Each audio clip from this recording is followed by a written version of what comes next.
so I don't keep you here all day, because I really don't think I have a whole lot, but I don't want to ramble either, so I want to be mindful of your time today and for coming back early. First, before we get started, Carol has got a video, and this is, listen, I'm going to tell y'all, guys, I hope you can get whatever you can get out of this, but this is really directed a lot more toward the women today, because they're going to understand. Y'all might not quite get all this and feel all this that the Lord's been showing me, but we're going to start off with a video, and then we will get into the worship, or into the word.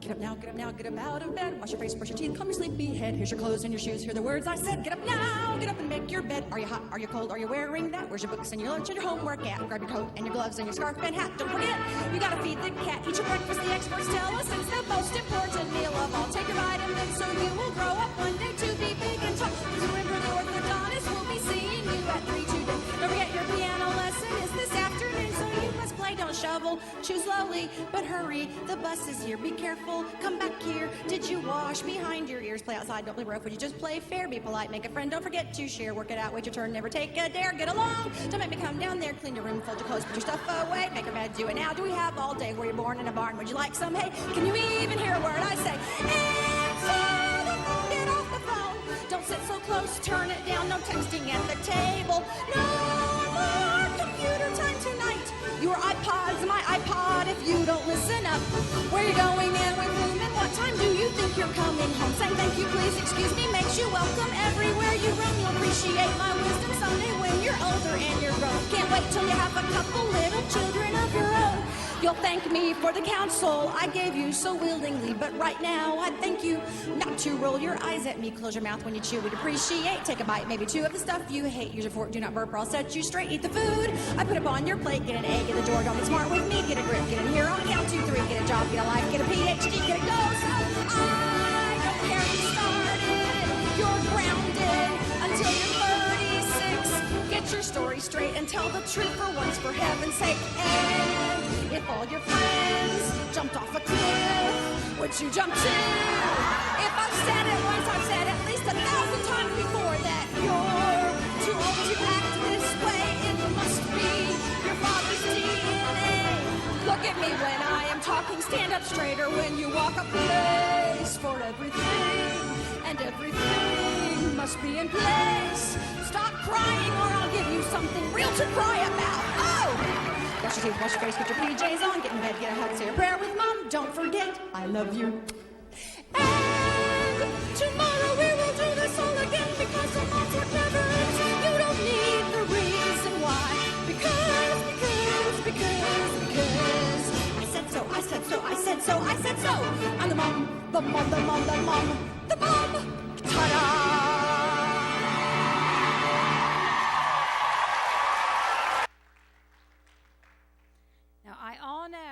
That you have all said those things to your kids at one point in time.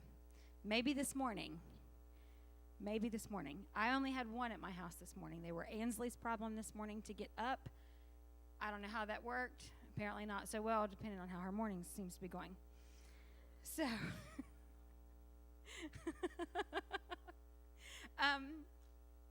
I really am not going to try to keep us long today. When Brad asked me a couple months ago, or told me, like I told y'all before, he didn't really ask. He said, hey, you're going to preach on Mother's Day.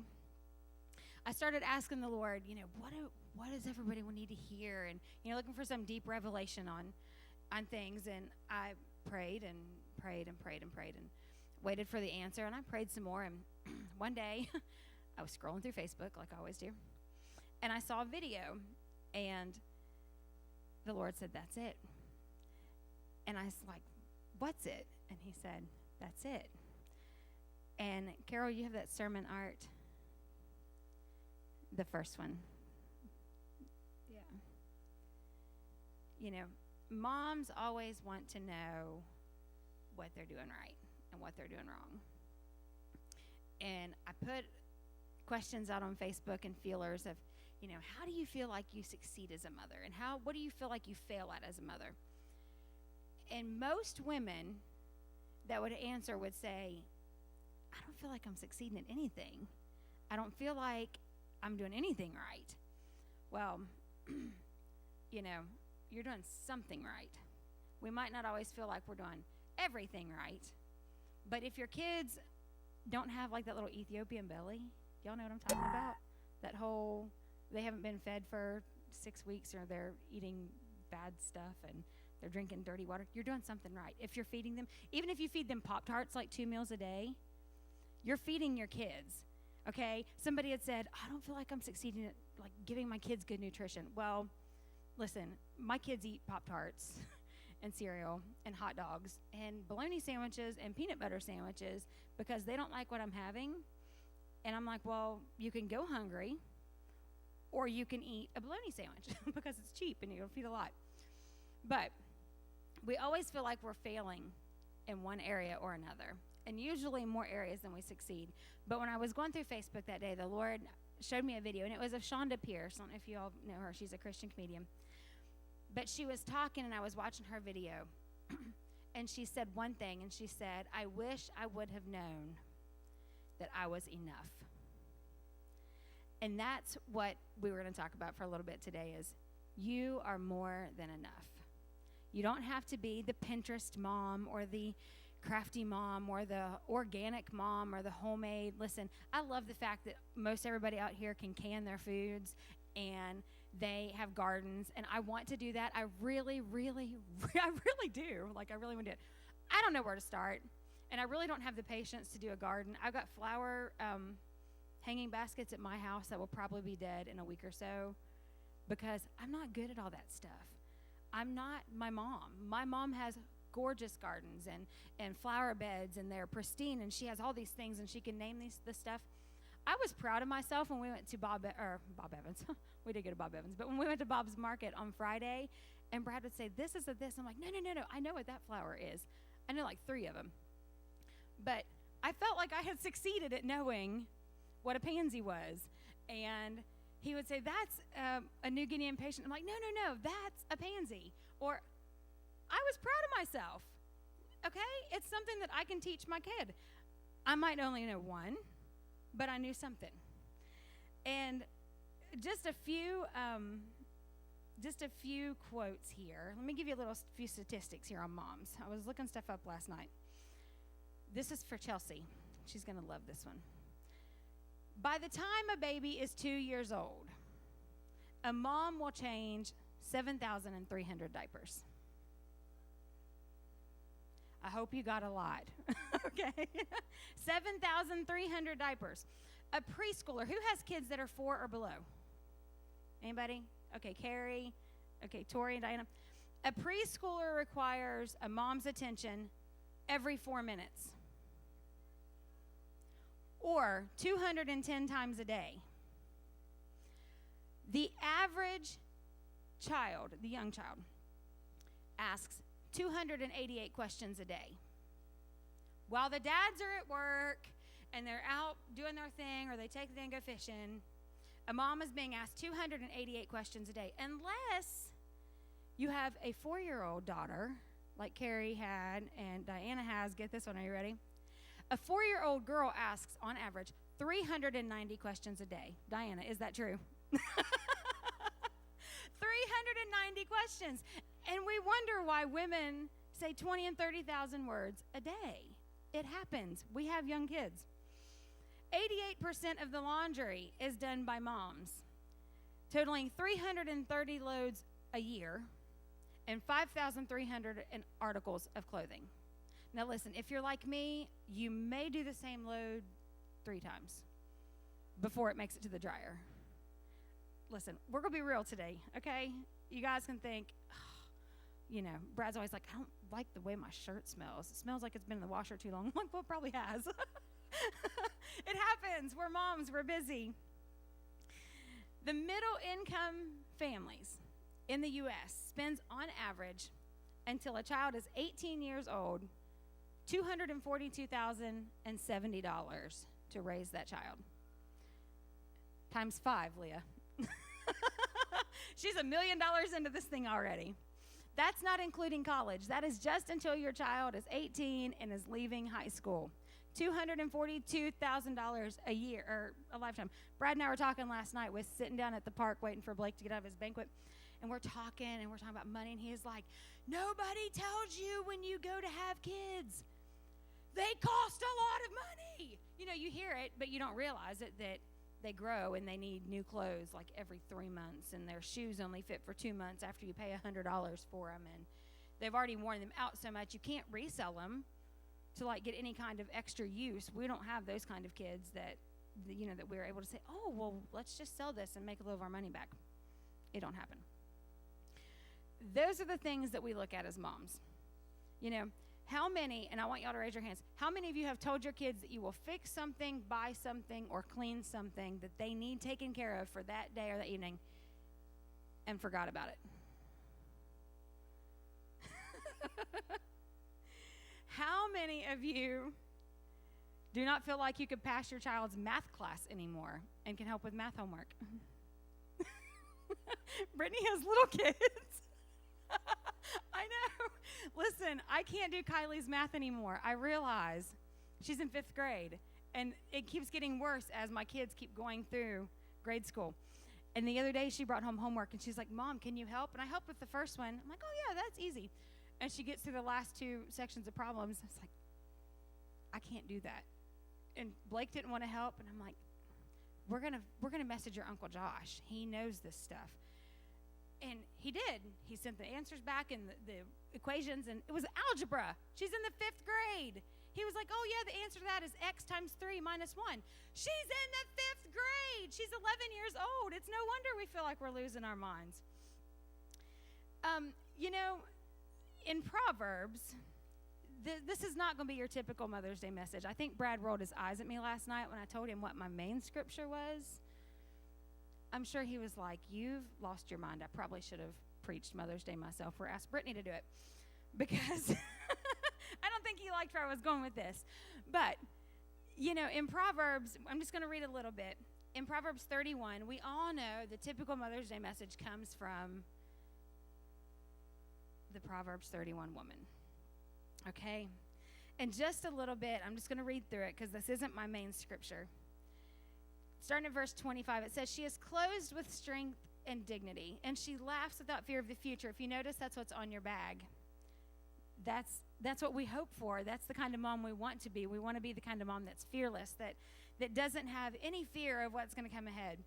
So when she speaks, her words are wise, and she gives instructions with kindness. Oh, really? How many of us are always kind when we instruct our children? I've had my kids say it, and Brittany said it the other day, why can't you ask me to do things nicely? Why do you yell at me? Why can't you say please? Blake asks me that all the time. Why can't you ask me to do nice? Or when I do a call out, when you guys get a call out, do you ever hear him in the background going, why don't you talk to us like that whenever you're talking to people on the call out? That's what our kids are saying. Why aren't you nice to us that way? So, you know, she gives instructions with kindness. She carefully watches everything in her household and suffers nothing from laziness. I'm reading the NLT version. Suffers nothing from laziness. That's cute. Her children stand and bless her. Her husband praises her. There are many virtuous and capable women in the world, but you surpass them all.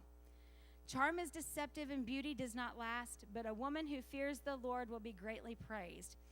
Reward her for all she has done. Let her deeds publicly declare her praise. That's who we want to be. I'm going to tell y'all the kind of mom that I am. You know, we've all done things with our kids that we think, oh my gosh, if anybody knew this, they would think I was the worst mom in the world. Well, let me tell you, if you have been around Kylie very long, she is a sleeper. And she falls asleep everywhere. We used to travel to all-star games and soccer games and you name it, wrestling tournaments. The girl can sleep anywhere she goes. She would wrap up in a blanket in the middle of July at the baseball fields, and she would sleep. Well, she sleeps in the car a lot. And when we were in church in Bidwell, this has happened more than once. When we were at church in Bidwell, she was probably 4, 5 years old. we go into church one Wednesday night. We're getting ready. We're practicing and warming up for church. And people are running through and they're like, hey, where's Kylie at tonight? It's like, I don't know. She's around here somewhere. We locked her in the car because she was asleep and did not realize that she was out there. I was like, I don't know where she is. Boys, go see where your sister is. And they're like, she's sleeping in the car. Did not have a clue that she was out in the parking lot in the car by herself. Then, a few years later, we go to Sissonville. And we're in church in Sissonville. And we had church on Sunday nights. Kylie falls asleep in church. She's on the front row.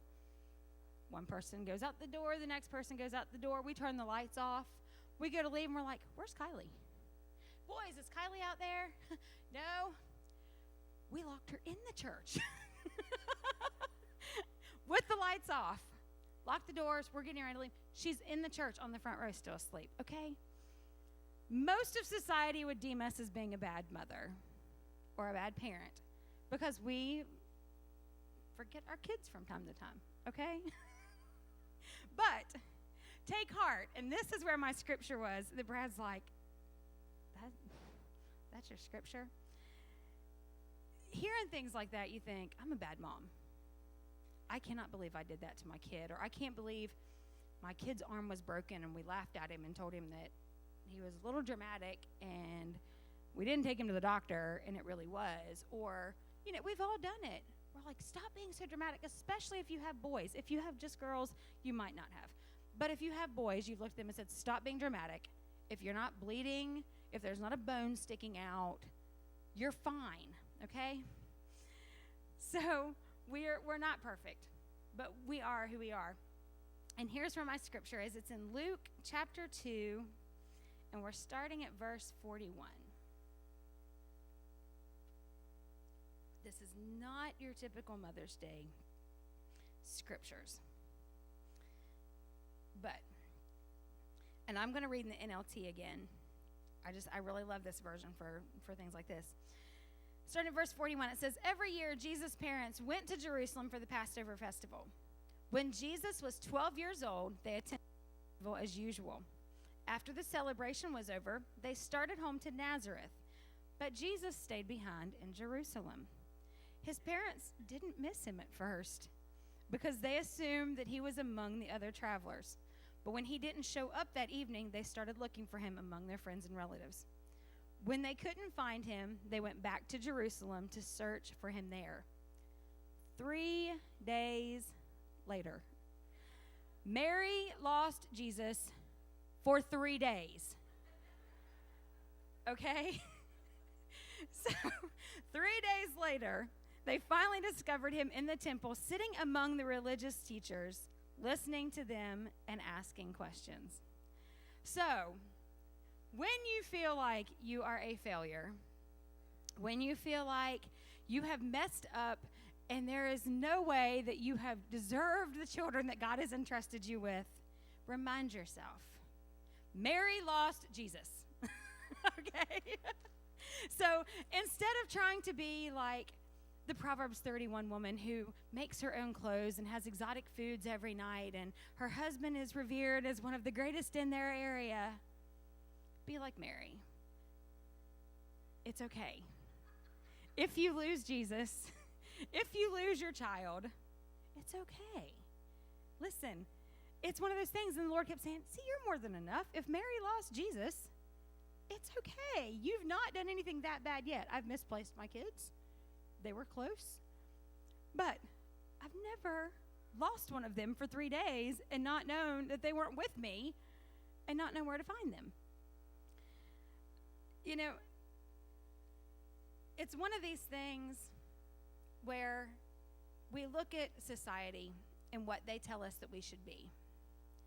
They tell us that all of our crafts should come from Pinterest, and we should have creative ideas for teacher appreciation and school nurse appreciation and nurse appreciation and best friend appreciation. And there's an appreciation week and day for everything. The kids laugh all the time. They'll say, this is National Donut Day or National Tie Your Shoes with the Bunny Ear Day. There is something for every day that the world expects us as parents to celebrate and make a big to-do over and go all out. And listen, we're not that way. I felt accomplished this morning that we remembered, I think we remembered, to bring everything that we were supposed to bring today. I didn't get it all together. I was like, hey, by the way, Blake, can you find Josh's jeans in the drawer that I told him I would take to church that I'd already forgot about?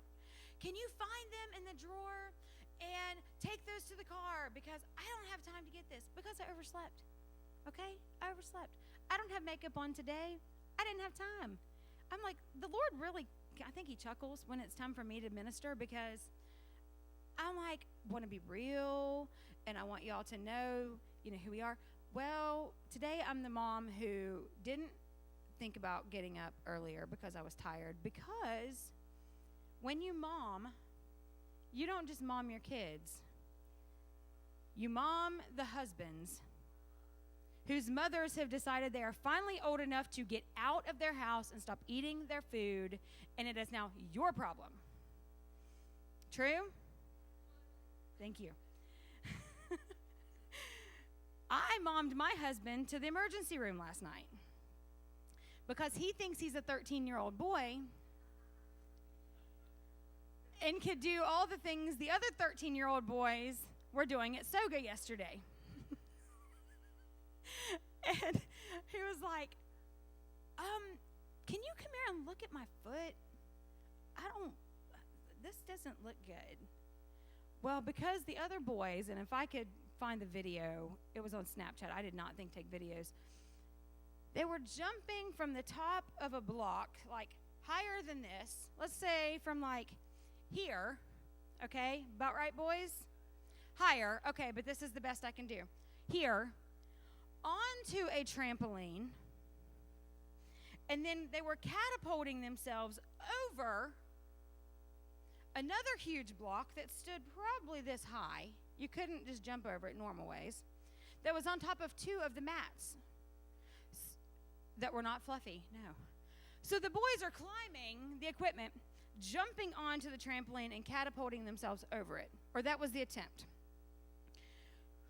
So they watch, and they watch, and they watch, and some of us women were upstairs, and I'm like, this is not going to be good.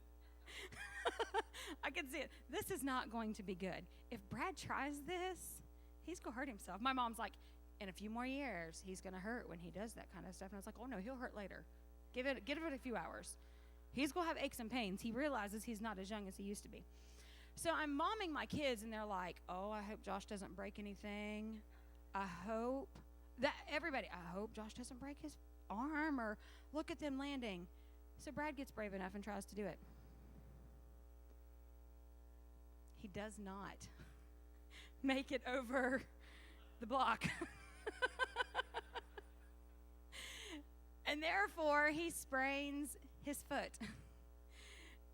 And he like we were walking into Walmart afterwards, and he's kind of like limping like this. And I was like, babe, that doesn't look very good. Are you okay? And he goes, I told you I hurt myself. It kind of hurts a little.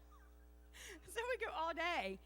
And 11 o'clock at night, he takes his socks and shoes off, and he's like, oh, there's a knot this big on the top of his foot.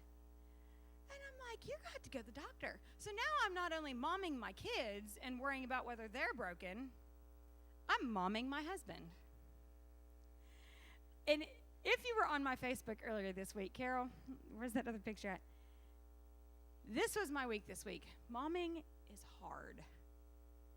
It's really, really hard some days.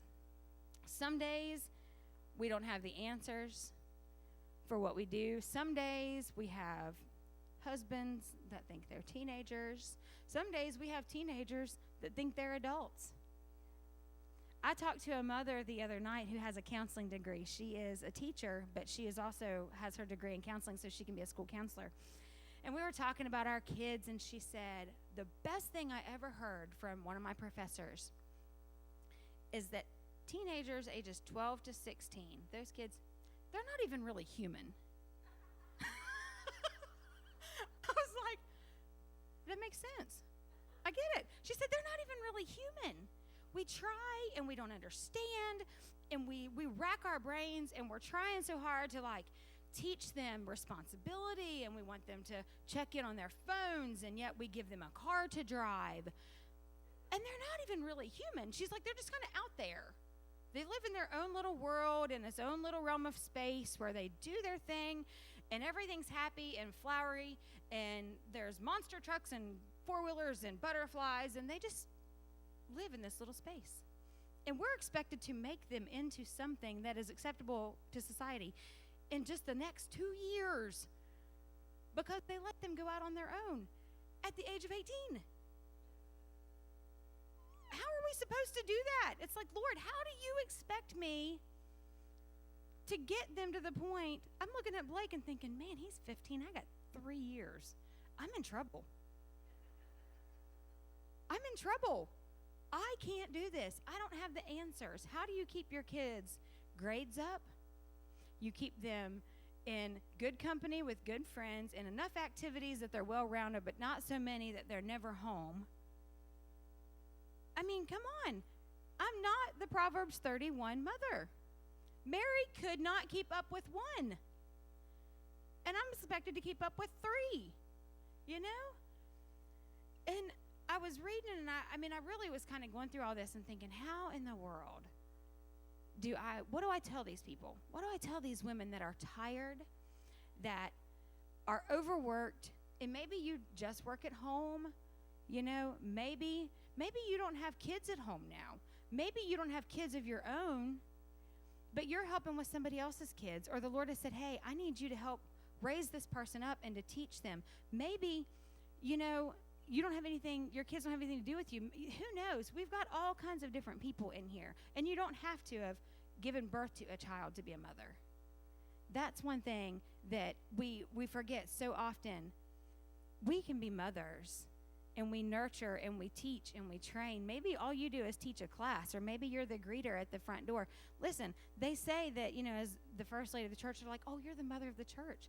Are you kidding me? I can't keep up with my 3. And yet the Lord has entrusted us with those he has given us, knowing that we are well equipped to handle the things that he's given to us. And, you know, we look at things, and I look at my kids, and I think, I don't know what to do with them anymore. I don't know how to, I don't. But I don't know how to get them to the next stage of their life. I feel like I just came out of that stage. It's been a long time. When I look back now and I think, you know, when Brad said, how many of you are over 35? And I was like, yeah, that's me. I'm in that new survey bracket. Anybody ever take a survey and I'll say, what's your age range? I realize now that I've bumped up to the next survey bracket that goes from like 36 to 47. That's my new group. I'm in the same group with some of y'all now. Some of the adults. I kind of feel like that's where I am. But I worry and I think, Lord, how am I supposed to teach my kids? And how do I raise them to be godly men and women? And how do I keep them well-rounded and to train them to be honorable and to do these things when I feel like I barely am holding it together myself, being a mom? And here's the thing that the Lord told me. He said, none of us are perfect, and we all mess up, and we feel as though we are less than. But we are really more than enough. And the one thing that he has been dealing with me a lot is to stop putting labels on ourselves. I wanted to get name tags, and I was in the stores like 54 times this weekend, and I forgot because I had my kids with me. And I wanted to get name tags, though, because what I think is a lot of times we'll say, I am not Val. I couldn't have triplets. I couldn't handle 3 all at the same time. You know, not at the same age. Josh and Kylie are only 15 months apart. That was like having twins enough to me. I wouldn't want to do it. I was tired. Okay? Or then we look at ones that are maybe a single mother and say, I'm not that one. They have it all together, and their house is clean, and they have this. Or my favorite, and I know a lot of you will do this, I'm not Carrie Miller. I can't cut my family's hair at night and paint the whole church in a day and mow the grass and keep everything weed eated and still have time to go do fun things with my little ones. Listen, I strive to be like Carrie Miller. I'm not sure I will ever reach that. However, we look at other women and we compare ourselves and we put that label on us. Leah is Superwoman. She has a house full of men. Okay? Like, I hope that when my boys are older, that I have taught them well enough to clean a bathroom before they ever get a wife. I was raised as an only child. I did not know what to expect when it came to boys. Okay? We look at these women and we think, okay, I'm not them. I can't do the stuff that she does. I can't paint and be all crafty. And Brittany, I wish Brittany was, which maybe she is, I don't know. I wish I was Brittany's secret sister because she makes all kinds of crafty stuff and it's really cool. And like, I'm not the one that does it. I can't do all that crafty stuff. I'm like, hey, Brittany, I saw this wreath. Can you do this? And my mom will say, that's easy. You can do that. I'm like, no, I can't. I'm not the crafty mom. I'm not the one that does all the cool things like that with my kids.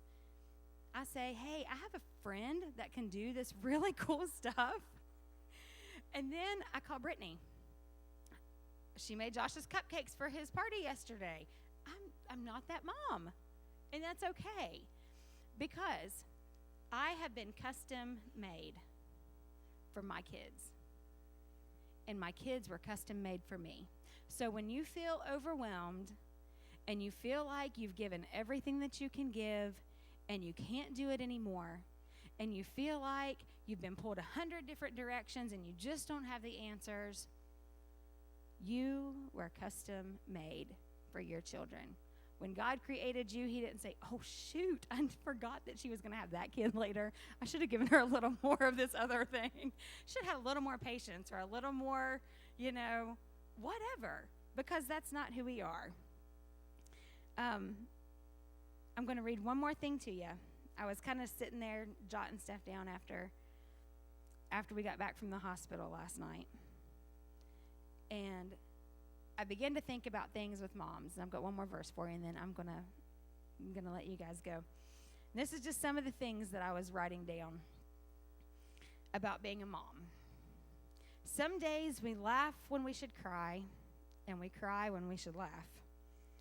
Other days we buy chocolate chip cookies from the bakery to donate to the bake sale, and we wear our house slippers and our yoga pants to drop the kids off at school and pray that we don't have to get out of the car. We binge watch our mom shows when we should be cleaning the house. We put off washing the laundry and then encourage our kids to do the sniff test before leaving the house to go somewhere. See, dads don't really have a clue what they're going on. They just wear the same stuff and they don't know. We know what the sniff test is, do we not? I do it. I'm like, smell that, find the cleanest of the dirty, and wear it. Other days we encourage our kids to have breakfast for dinner because that gives us a reason to give them Pop-Tarts and cereal for a meal. It happens. We don't feel guilty. When I say I'm cooking breakfast for dinner, I'd like to think that I'm making pancakes and eggs and bacon and fried potatoes and this big country biscuits and all that stuff. But what I'm really saying is I don't have time to cook tonight, and there's cereal on top of the refrigerator. Smell the milk and make sure it's still good and eat that tonight.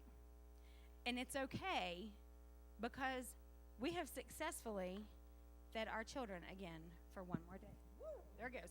We've successfully fed our children again for one more day. You have to look at your successes for what's a success for you and your home and your kids. Are your kids loved? Are your kids, for one, they're being taught of the Lord, especially if they're in this house. Your kids are being taught of the Lord, okay? Not everybody has that. Are your kids clothed? They might not have clean clothes. They might not even be wearing clothes that fit. Listen, it happens. I'll say, those shorts are too small, but we don't have time for you to change, so out the door we go. Doesn't make you a bad mom. Your kids have something on. It might be holy, they might be dirty. It's who we are. We are survivalists. Moms are survivalists, okay? We can make the do with the things that we have. Call us Mrs. MacGyver or whatever. You know, we ran into someone yesterday and she was like, moms are so good. Dads want a screwdriver that's $100 because it's Craftsman or this or that. She's like, all we need is a butter knife. We don't need all these fancy things. We just need what's available right then, and we make do with it. And that's who we are. And that's who we need to remember, that we are more than enough. When you don't feel like you've got it all together, or if maybe you're an adult and you're looking back at your kids and you think, I failed in this area.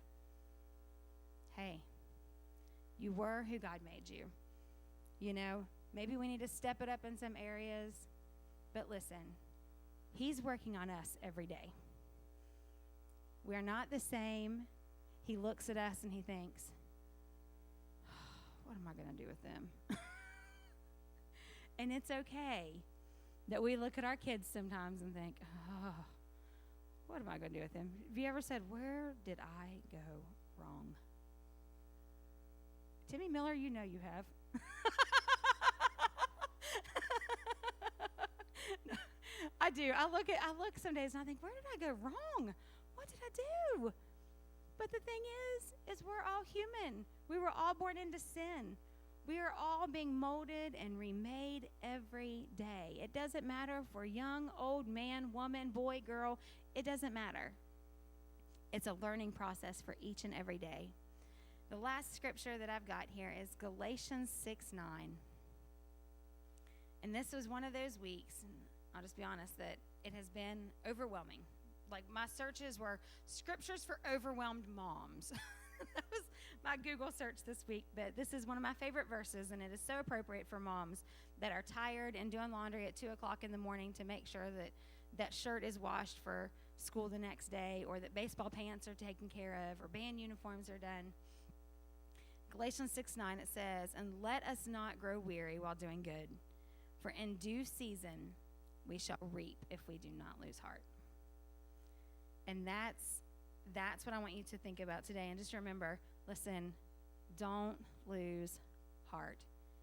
It's going to be okay if you need to get a cookie and hide in the corner or the closet or the bathroom where you can get away from the kids for a little bit. It's okay. Do that. If you need to eat a bag of cookies, that's okay too some days.